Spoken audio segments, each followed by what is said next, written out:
Hello, my name is Mark Griffith, and this is a short introduction into how to invest in precious metals.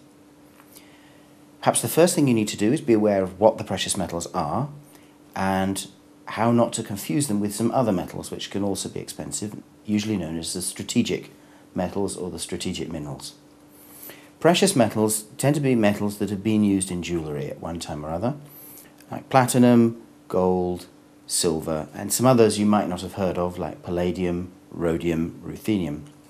Strategic metals tend to be things like tungsten, cobalt, molybdenum, for example, titanium, and these are often used because they have very, very strong structural qualities. They can be used to make steel very hard, for cutting things in industry. They can be used to make very, very light pieces of aircraft, for example. So you've got to distinguish the precious metals and the strategic metals. Among the precious metals, you will find that although they are used for jewellery, they also have industrial uses. Silver is still used in photography. Gold is used in electronics. Platinum and palladium are used in catalyzers that make car exhaust clean and safe. So the precious metals are sometimes used for jewellery, they are sometimes used for industrial reasons, and they're sometimes used simply as bullion. Ingots which are of metal which are regarded as valuable in themselves to store value. And you'll find slabs of these in the vaults of most major banks. And as with just trading in gold, essentially you want to decide, do you want to hold the metal? And if you want to hold the metal, is this going to be a nuisance? If you have some bars of platinum round at your house, even if they're in a safe, you might attract the attention of burglars. And if you don't want to be burgled, it might be good to keep it in a bank. But if you keep it in a bank, you might have to pay them a little bit of rent to look after it for you. So you can either hold the metal, or you can hold a paper instrument which gives you the right to the metal or which tracks the price of the metal, or, as I said before, you can try to invest in mining companies whose value usually goes up and down in line with those metals.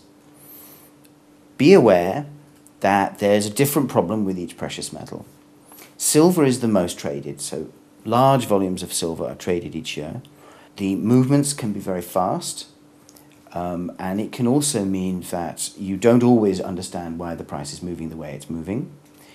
There's a similar problem with gold, which is heavily used as a bullion metal, as a reserve metal by major banks, who quite often are trying to do several things in the markets. They might try to reverse a price move by gold. So gold is moving up because everyone feels unhappy about the dollar. The central banks at this point may be dumping gold to raise money for their own purposes and also to manipulate the price of gold back down again.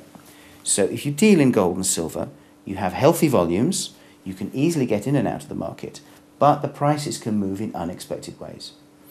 If you deal in rarer metals like platinum, palladium, rhodium, ruthenium, you have the opposite problem.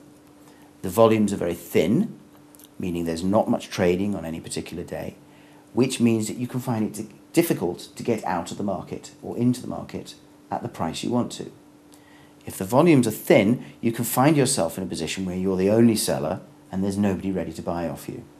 So there are dangers with being in markets which have very, very large volumes, and there are dangers with being in markets with small volumes. Your advantage with things like platinum, palladium, rhodium, ruthenium is they're generally not used as bullion metals. So you're not actually setting yourself up against the major banks. They're not trying as hard to control those prices. So you have an advantage there. As ever, be careful and decide what it is you want to do, decide how much risk you want to take on, and decide how much you can afford to lose, and good luck.